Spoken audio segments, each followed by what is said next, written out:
You can't control what happens to you, but you can control how you respond. And that response will ultimately dictate your success or lack thereof. We often hear the advice that you should lead by example. The reality is, you are already leading by example, whether you realize it or not. The question is, what example are you setting for your team? What you do speaks so loudly, I can't hear what you say.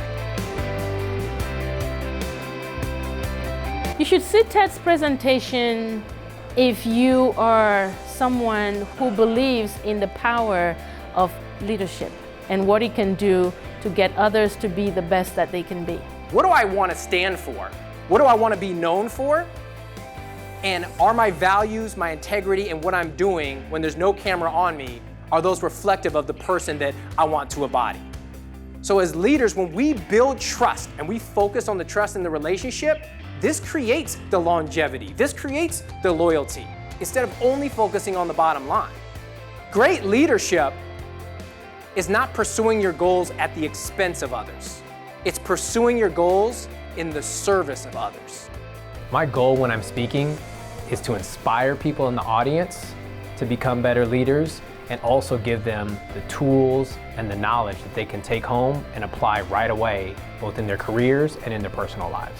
Your attitude is always on display.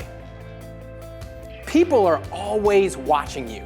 And the higher that you ascend to leadership, the more of a microscope that you're under, where everything that you do is scrutinized, everything that you do is analyzed, everything that you do may or may not appear on social media.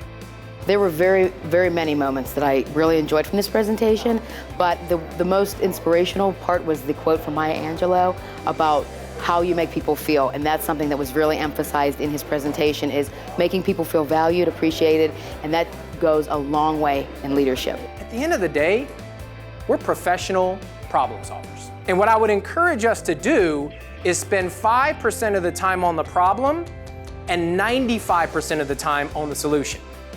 We are known for one of two things: either the problems that we solve or the problems that we create. Our job as leaders is to guide people to the source of their own power. The biggest takeaway I had was sort of a reinforcement of what I do with my staff, the recognition and the repeated recognition of their abilities and what they do on a day-to-day basis leads to higher morale and an overall great culture in the building.